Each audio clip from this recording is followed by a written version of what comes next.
Si creciste en los años 90 o incluso en los 2000, quizás te suene esta intro.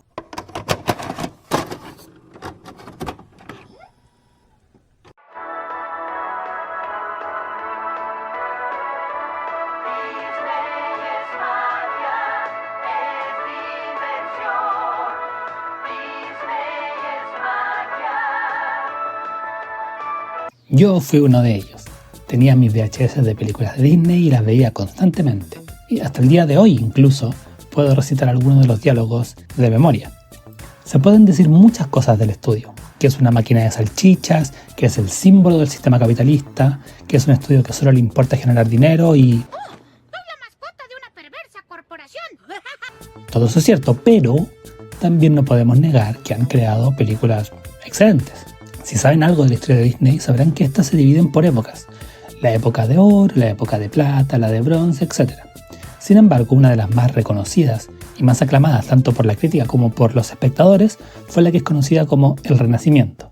Esta época nos dio grandes clásicos como La Sirenita, Aladín, El Rey León y La Bella y la Bestia. Si hablamos de este momento en la historia de Disney, es imposible no encontrarse con la figura de Howard Ashman, quien ayudó a crear tres de las películas más importantes del estudio. Pero este no es un video sobre Howard Ashman. De hecho, ya existen documentales excelentes que cuentan su historia mucho mejor de lo que podría hacerlo yo. Lo que me interesa es otra cosa, porque conocer quién hizo una obra, el contexto en el que fue creado, incluso la vida de sus autores, a veces nos permite verla desde lugares completamente distintos. Lugares que quizás no solemos explorar cuando hablamos de una película para niños. Y creo que La Sirenita y La Bella y la Bestia son un muy buen lugar para empezar.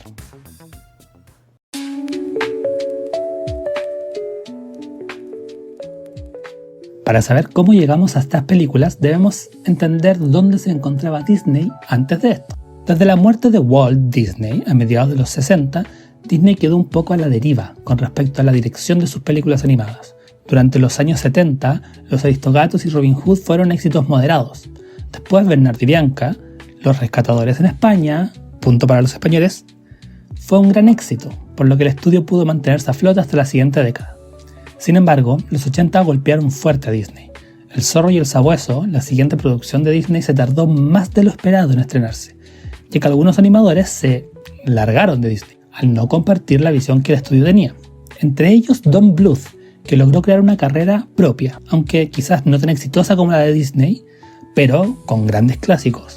A pesar de esto, El Zorro y el Sabueso, lanzado finalmente en 1981, fue un éxito, lo que ayudó al estudio a continuar con la producción de El Caldero Negro. Y así todo se derrumbó. El Caldero Negro fue un fracaso absoluto. Flopeó fuerte. Y aunque sé que hay gente que la defiende, en mi humilde opinión, no es una muy buena película. Ahora lo interesante es un poco el chisme que había detrás de las producciones de estas películas. Un año antes, más o menos, del Caldero Negro, se reestructuró la compañía Disney. El sobrino de Walt, Roy E. Disney, hizo una especie de golpe de estado para sacar al, en ese entonces, CEO de la compañía y yerno de Disney, Ron Miller. Y en su lugar puso a Michael Eisner, que era el presidente de Paramount, y este a su vez trajo a su protegido, Jeffrey Katzenberg, a la compañía. Todo esto para salvar a Disney de la bancarrota. De hecho, Katzenberg, como principal jefe del estudio de animación, editó el mismo parte del Caldero Negro. I was at the studio, I saw The Black Cauldron. It was a very dark movie and a very troubled movie. This is just way too violent and too scary. You have to edit some of these things out.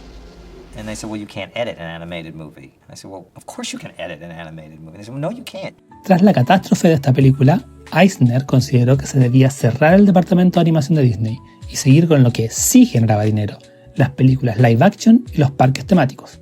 Pero Roy dijo, ¡No, God! La animación de Disney es su corazón, ¿cómo vas a cerrar eso? ¿Qué pensaría Walt? Y bla bla bla bla bla. Entonces Eisner dijo, ¡Bien! Pero tú te haces cargo. Y Roy le dijo, ¡Sí, lo haré! Pero el daño ya estaba hecho y el estudio de animación de Disney en Burbank fue cerrado y los animadores que trabajaban ahí enviados a trabajar en unos almacenes muy precarios. Pero los animadores trabajaron duro y lograron en 1986 lanzar la película Policías y Ratones. Y aunque tuvo buena crítica y logró recaudar mucho dinero en taquilla, fue opacada por la producción de una personita que se había ido de Disney, exacto, Don Bluth, con Un cuento americano. Después de esto, los ejecutivos decidieron que se acortarían los plazos de producción de las películas para poder sacar una al año, en lugar de cada 2 años, porque money baby.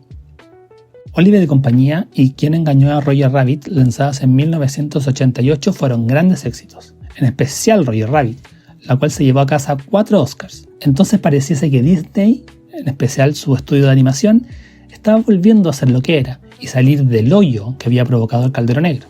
Sin embargo, no sabían que la otra película que estaba en producción en ese momento sería uno de los mayores éxitos de Disney en décadas.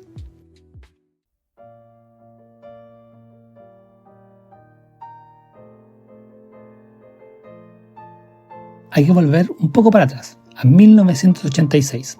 Como dije, Policías y Ratones logró buenas recaudaciones, por los que sus directores, Ron Clements y John Musker, en una reunión con Eisner llevaron ideas para próximas películas. Una fue la idea de lo que después se convertiría en El Planeta del Tesoro, y la otra una película basada en el cuento de Hans Christian Andersen, La Sirenita.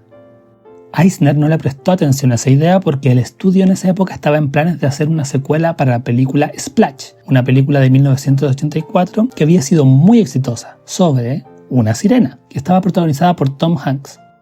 Pero después la idea llegó a oídos de Katzenberg, quien leyó el pequeño borrador que habían traído y que había rechazado Eisner y le dio luz verde enseguida.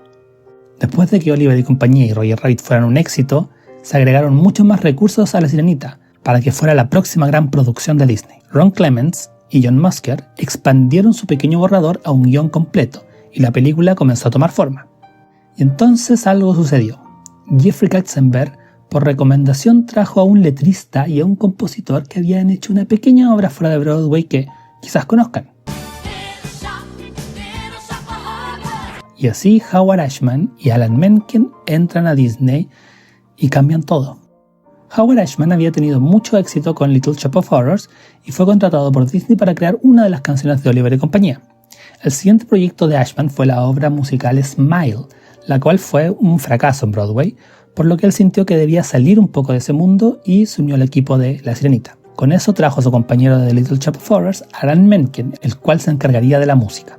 Howard Ashman se pone a trabajar en La Sirenita y de a poco comienza a tener más liderazgo y más poder de decisión, trayendo una nueva mirada a la película y tratándola más como una comedia musical, algo que Ashman pensaba que combinaba muy bien con la animación. Musicals had gone on a fashion in live action even at that point, and Howard saw animation as a way of keeping musicals live because there's an inherent stylization in animation.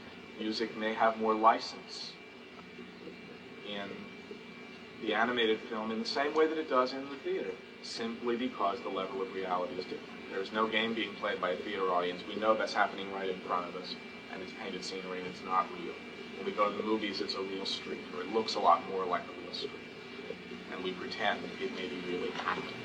Él dio la idea de que Sebastián fuera un cangrejo con acento jamaicano y que tuviese una canción para convencer a Ariel de que se quedara, bajo del mar. También fue Ashman quien introdujo la idea a Disney de la canción I Want o Yo Quiero, en donde la protagonista canta cuál es su sueño. Every musical ever written, there's a place, it's usually about the third song of the evening. Sometimes it's the second, sometimes it's the fourth, but it's quite early.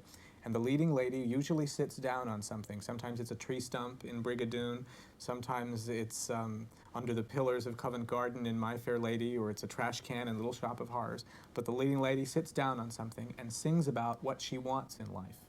And the audience falls in love with her and then roots for her to get it for the rest of the night. Creando así una de, en mi opinión, las mejores canciones de la historia de Disney. De hecho, y como un dato curioso, durante una presentación de la película aún sin terminar frente a unos niños, durante la escena de parte de él, los niños se inquietaron y dejaron de prestar atención a la película, por lo que Katzenberg dijo, hay que cortarla. Esta parte es muy aburrida para los niños. Y Ashman fue como, sobre mi cadáver. Y qué bueno que lo convenció porque es una de las mejores escenas de todo Disney. También fue él quien trajo a Jodie Benson, con quien había trabajado en Smile, para hacer la voz de Ariel, además de escoger el diseño y la voz de Úrsula. Así, Ashman y Menken lograron crear una de las bandas sonoras más clásicas de la animación de Disney. Y gracias a esto, y además de la gran historia y hermosa animación, la película fue un bombazo, un exitazo pero gigante, un fenómeno cultural. No solo por la taquilla, sino que también por la cantidad de merchandising que se hizo. El público y la crítica la amaron. Ganó 2 premios Oscar a Mejor Música y Mejor Canción Original por Bajo del Mar, y Disney estaba entrando a un nuevo periodo que se veía muy prometedor. Pero luego estrenaron The Rescuers Down Under o Fernando y Bianca en Cangurolandia, ¿okay? Y no fue el exitazo que esperaban. Injustamente en mi opinión, porque es una gran película y es hermosa y es una de las primeras películas animadas en usar muchísimas técnicas digitales en su creación, por lo que fue un gran proyecto en cuanto a innovación también. Pero no se comparó con el éxito de La Sirenita, por lo que había que seguir con la otra película que estaba en producción.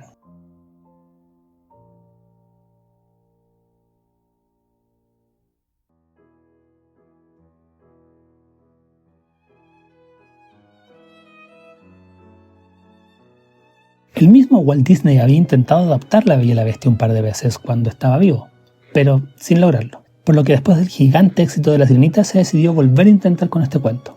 Se escribió un primer guión que era bastante más cercano al cuento original y con una estética mucho más inspirada en Francia del siglo XIX, además de no ser un musical. Se contrató a Richard Purdom para dirigir la película y se comenzó a trabajar en los dibujos y animación. Después de trabajar meses en la película, se la mostraron a los jefes, y Jeffrey Katzenberg fue como ¡apesta! O algo así, y desechó todo el trabajo, diciéndole a todos los creativos que tenían que comenzar desde cero. Sacaron al director y contrataron a 2 relativamente nuevos animadores para dirigir, Gary Truesdale y Kirk Wise, que después dirigirían otras grandes películas de Disney, pero en ese momento solo habían dirigido un pequeño corto para una atracción de Epcot, así que igual una apuesta arriesgada. Y Katzenberg, queriendo repetir a toda costa el hitazo que fue La Sirenita, trajo a Ashman y Menken a hacer la música, lo que convirtió enseguida la película en un musical de Broadway. Ashman no estaba muy interesado en hacer La Bella y la Bestia, estaba escribiendo canciones para Aladdin en ese entonces, que era el proyecto que de verdad quería hacer, pero le agradezco al cielo y a todos los dioses que Ashman y Menken hayan hecho esta película, porque la música es hermosa.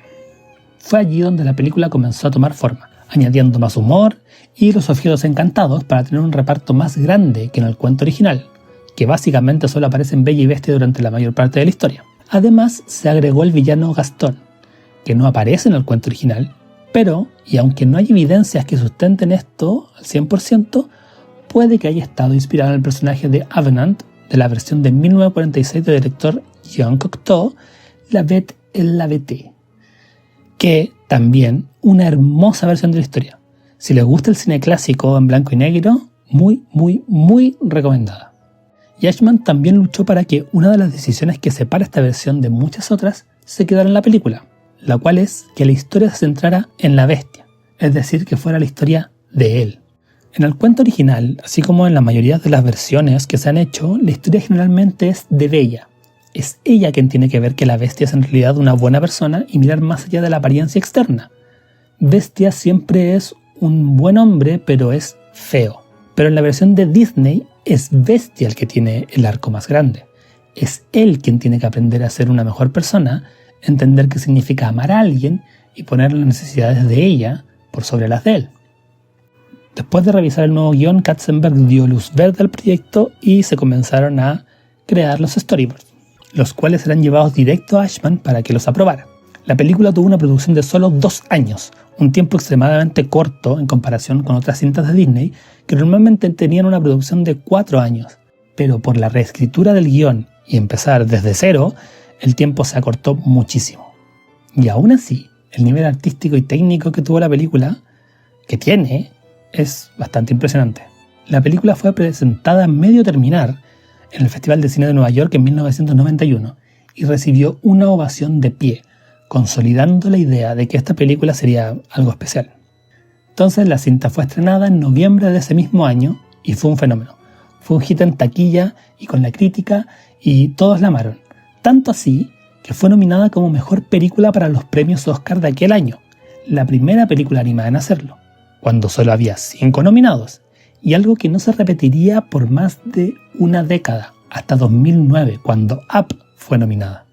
La noche de los Oscars, La Bella y la Bestia se llevó los premios a Mejor Banda Sonora y a Mejor Canción Original, pero lamentablemente hubo alguien que no pudo estar en la ceremonia y recibir su premio. Howard Ashman supo que tenía SIDA durante la producción de La Sirenita. Alan Menken lo supo después de su triunfo en los Oscars por esa película. Jeffrey Katzenberg también lo supo, y durante la producción de La Bella y la Bestia, una unidad de creadores fue llevada cerca de la casa de Howard para que pudiera revisar los progresos de la cinta y no tuviese que viajar. Howard Ashman murió el 14 de marzo de 1991 por complicaciones a causa del SIDA, meses antes del estreno de La Bella y la Bestia. Nunca vio la película terminada. Su pareja Bill Lodge recibió su premio póstumo la noche de los Oscars. La cinta está dedicada a él, a nuestro amigo Howard Ashman, quien le dio a una sirena su voz y a una bestia su alma. Estaremos por siempre agradecidos. La historia de Howard Ashman es una de esas historias en las que uno se pregunta ¿qué podría haber sido? ¿Qué otra increíble película hubiera salido de este hombre? Nunca lo sabremos, pero en mi humilde opinión su legado es indiscutible. Lo podemos seguir viendo hoy en películas de Disney. Si quieren saber más de la historia de Howard Ashman, les recomiendo mucho el documental Howard del año 2018. Es un poco bajo presupuesto, pero aún así lloré la vida entera viéndolo. Y si quieren saber más del renacimiento de Disney y cómo se crearon estas películas y algo del chismecito con los ejecutivos, también muy recomendado el documental Waking Sleeping Beauty del año 2009. Ambos documentales están en Disney Plus. Pero las preguntas que a mí me deja Howard Ashman y las películas en las que trabajó son ¿estoy loco? ¿O el hecho de que Ashman fuera gay hizo estas películas súper gay? Ok, no. Bueno, un poco sí. Depende de lo que queramos decir con esto. No digo que la lectura correcta de estas películas sea la película es gay, pero sí creo que leerlas dentro de un marco de teoría queer es bastante pertinente. Ahora, hay que entender algo. Uno puede leer una obra desde distintos marcos teóricos, es decir, podemos leer una película desde una perspectiva feminista, de clases, de razas, etc. Esto no significa que es la única forma en la cual leer una obra.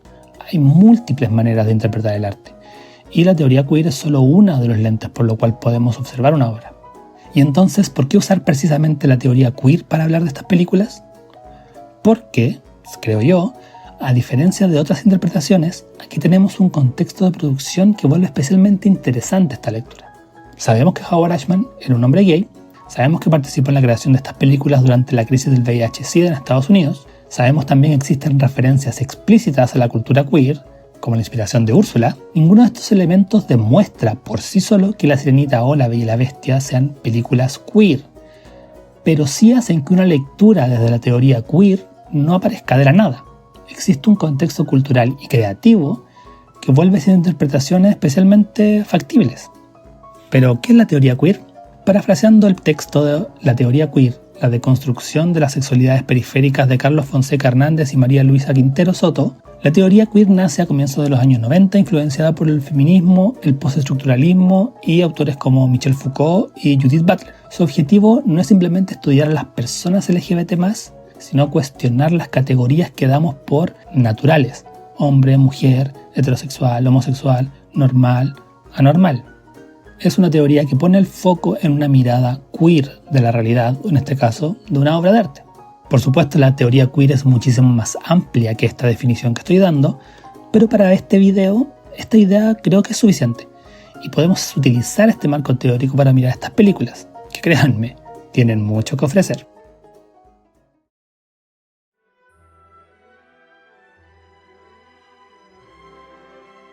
Si queremos observar la película de La Sirenita desde una óptica queer, en mi opinión es imprescindible que hablemos de su autor original, Hans Christian Andersen.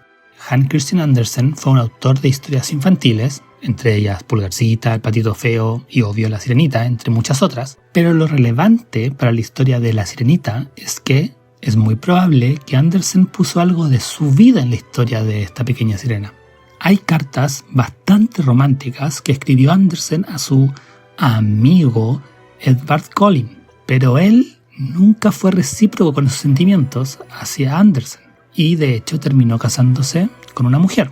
Ahora, para los que no sepan, el cuento original de La Sirenita tiene algunos puntos muy distintos con respecto a la cinta de Disney. En la historia de Andersen, las sirenas no tienen alma, a diferencia de los humanos, los cuales sí tienen y pueden conseguir una vida después de la muerte. Las sirenas, en cambio, viven casi 300 años, pero al morir solo se convierten en espuma de mar. La única forma en que una sirena puede obtener un alma es que un humano se case con una de ellas, y esto hace que compartan su alma. Entonces la sirena protagonista, además de estar enamorada del príncipe, también quiere un alma, una vida después de la muerte. La sirena, al igual que en la película, ama el mundo humano y salva al príncipe de morir ahogado, pero el príncipe cree que lo salvó una mujer que estaba en un convento cercano. Entonces la sirena, no queriendo morir y ser espuma, y porque ama al príncipe, decide ir a ver a la bruja del mar, la cual, además de quitarle la voz cortándole la lengua, le dice que cuando sea humana, cada vez que camine sentirá un dolor terrible, como si caminara sobre cuchillas. Además le dice que si el príncipe se casa con otra mujer, ella morirá y se convertirá en espuma. Y aún así, la sirena acepta el trato. El problema es que cuando ella conoce al príncipe, él no se enamora de ella. La trata como una hermana pequeña. Le dice que la ama, pero no igual que ella lo ama a él. Todo muy triste y él es muy como condescendiente con ella. Y además hay una parte donde como que le hace mansplaining de qué es el mar y de los tipos diferentes de peces y de los diferentes tipos de conchas. Y la sirena está toda ahí como callada y como...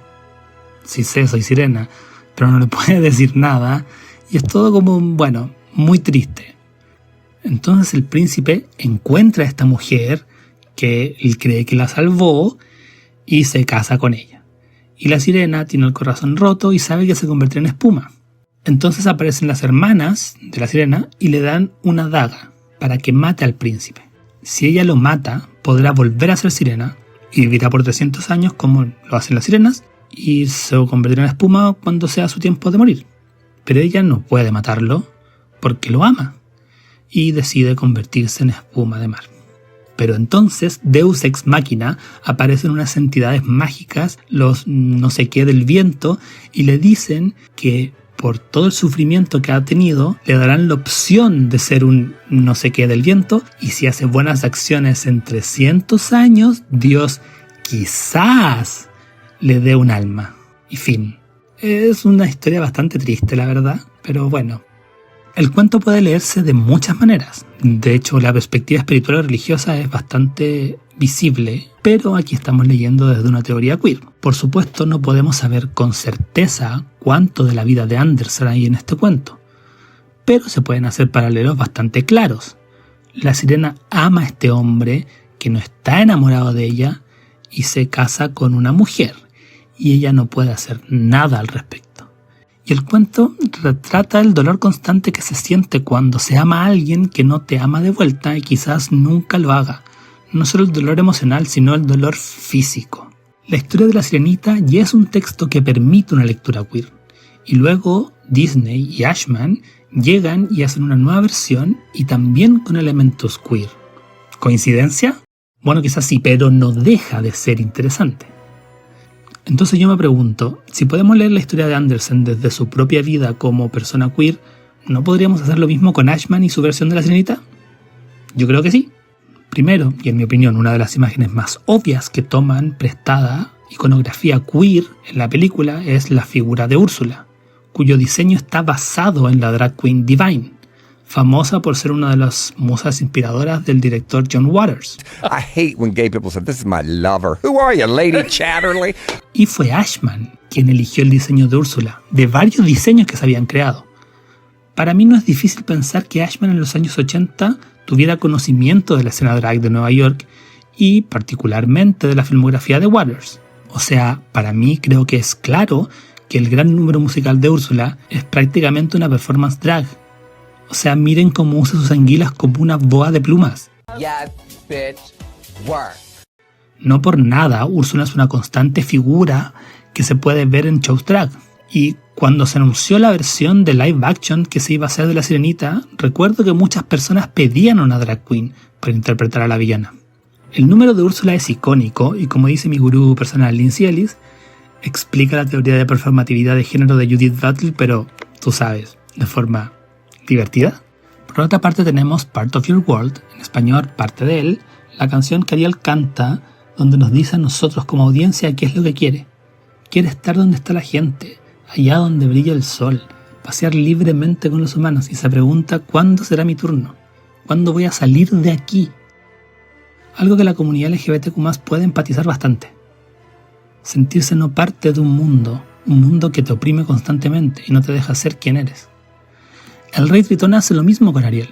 Constantemente trata de decirle que este es el lugar donde tiene que estar y que no puede salir de aquí. Y también le dice lo horrible que son los humanos. Pero Ariel no cree en eso. Y ella sabe que quizás ella es distinta. Ahí hay un punto donde podemos enlazar a Ariel con la experiencia transgénero. Ariel desde el comienzo no está conforme con su vida bajo el mar. Ama el mundo humano. Quiere ser uno. Una lectura que he leído es que ella siempre supo en su interior que era humana. La figura de Ariel como alguien que sabe que no pertenece a ese cuerpo ni a ese mundo en el que se siente oprimida es algo que la comunidad LGBTQ+ comprende bastante bien. No creo que sea una coincidencia que una de las organizaciones más importantes de apoyo a la comunidad trans en Reino Unido se llame Mermaids. Y no quiero leer en los comentarios «Ay, Ariel dio su voz por un hombre». No, porque claramente ella quería ser humano desde antes de conocer a Eric. Y en mi opinión, Eric solo fue el catalizador. Fue ahí que Ariel dijo «No me importa nada ser humana, bye». Obvio uno puede interpretar el deseo de pertenecer, de no sentirse como uno mismo o de sentirse oprimido por una sociedad desde otras formas, como ya dije, pero me parece que desde una óptica queer, la historia y el personaje de Ariel hacen bastante sentido. Con todo esto solo puedo aplaudir a Ashman. Un hombre gay en los años 80 escribiendo sobre una chica que quiere dejar de estar atrapada en esta cueva closet, está cansada de que le digan cómo debe vivir su vida, seguir las normas de una sociedad que odia a lo otro y quiere salir, ser esa persona que siempre ha querido ser. Creo que es muy hermoso, es muy valiente y es muy poderoso. Y si quieren llorar un poco, no puedo no recomendarles escuchar los demos de Ashman cantando Part of Your World. Les juro que se me parte el corazón cada vez que los oigo.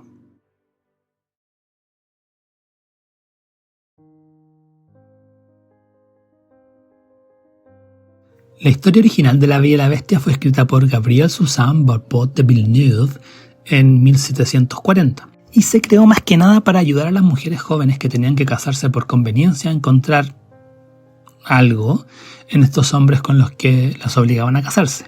Por eso la historia original está más centrada en la capacidad de Bella de poder ver más allá de las apariencias y encontrar el corazón en esta bestia. Pero la versión de Disney cambia esto. Como ya dije, ahora es Bestia quien tiene que aprender a amar a Bella. Es él quien debe aprender a ser una mejor persona para poder ser amado. ¿Idea de quién? Howard Ashman. ¿Qué lectura podemos hacer de La Bella y la Bestia? Y de nuevo, no quiero leer comentarios sobre el síndrome de Estocolmo. Abúrrense con eso, no es así, esa lectura ya está pasada de moda, ya la superamos, basta. La lectura queer que se puede hacer en La Bella y la Bestia es una que se puede apreciar en muchas otras cintas, no solo de Disney, incluso en bastantes cintas de terror.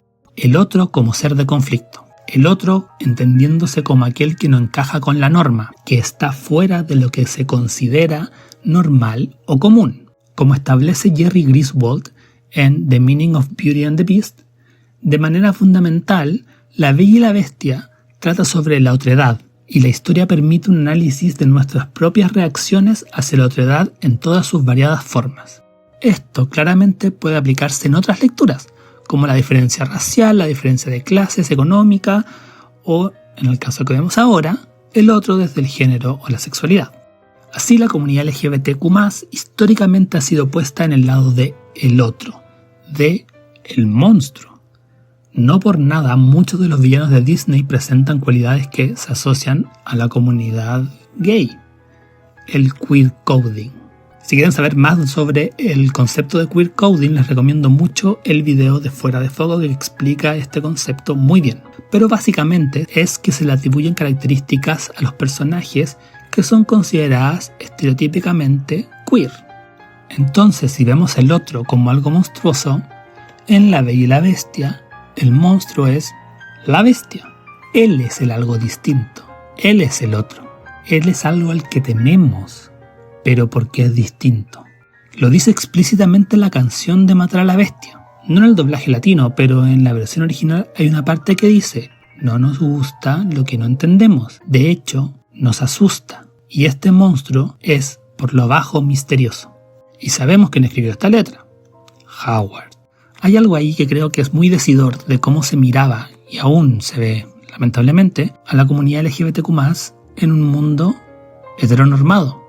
La bestia como un ser que está maldito, que no merece compasión, que debe ser aniquilado solo porque es distinto. Los aldeanos no hacen caso a Bella cuando les dice que él es bueno, le hacen caso al miedo a lo diferente. Y también es interesante ver a Bella como un otro, un personaje del que la gente habla y critican constantemente en su pueblo por ser diferente. Es incluso visible en su diseño. Bella es la única que está vestida de azul, no solo porque resalta en su pueblo, que está pintado todo en tonos rojizos y marrones, también es para mostrar que ella es diferente, que ese no es su lugar. Y creo yo que la bestia usando azul en la escena más icónica de la película tampoco es una coincidencia. Con esto no estoy diciendo que Bella o Bestia sean parte de la comunidad, pero sí digo que se puede hacer una lectura sobre la analogía que se puede ver con el otro como algo peligroso o monstruoso, que es muy aplicable a la comunidad queer. Por otro lado, se ha leído La maldición de la bestia como una analogía a la grave situación que existía en Estados Unidos sobre el VIH-Sida durante los 80. Durante esta década, el gobierno de Estados Unidos, bajo el liderazgo del conservador Ronald Reagan, recortó financiamiento para la salud pública y el estigma, además de ser una enfermedad que se creía solo afectaba a la población homosexual, hizo que ésta se convirtiera en una pandemia, matando a más de 60.000 personas. En la década de los 80, tener VIH era una sentencia a la muerte, y esta enfermedad te mataba lentamente. La rosa en La Bella y la Bestia funciona como el reloj que hará que Bestia no pueda volver a ser humano. Es lo que lo mantiene como un monstruo y su vida humana se desvanece poco a poco. Si bien la analogía está ahí, no hay ningún registro que yo haya encontrado que sugiera que se escribió esto en la historia de la película como una referencia a la epidemia del VIH. Pero hay interpretaciones que no necesariamente deben venir de la mano del autor de la obra, y eso en mi opinión hace que el arte sea interesante de apreciar porque hay cosas que quizás el autor no vio o no hizo con intención y que desde otro foco o mirada pueden tomar un nuevo significado. Que Howard Ashman haya muerto por complicaciones por el VIH-Sida y que su última película estuviese marcada por este monstruo que perderá su humanidad y será considerado un monstruo eternamente mientras su vida se deshoja con cada pétalo que cae. Es una analogía bastante desgarradora, pero a la vez pertinente. Para mí, La Bella y la Bestia es peak Disney. Es mi película favorita. Creo que hace un perfecto balance entre comedia, romance, a veces asusta, tiene acción, tiene canciones inolvidables, tiene un dibujo precioso, usa tecnología que era muy difícil para la época. La música de Menken es magistral. Y tiene un lindo, creo yo, mensaje de redención y perdón que a veces es ignorado por el mensaje de ver más allá de las apariencias. Que sí, está ahí, pero la película es más sofisticada que eso.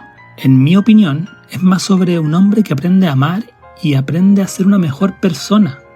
Y de una mujer que logra ver eso, que no intenta cambiarlo, sino que lo perdona y lo ama cuando él decide ser mejor persona.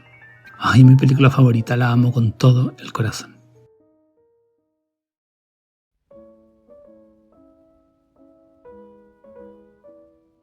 Bueno, ¿y qué podemos sacar de este video? Aprender de este video. Obvio que Disney tiene una agenda y que todos los niños están siendo adoctrinados para ser gay. Apuesto que alguien salió de este video pensando en eso, o alguien que lo vio hasta la mitad.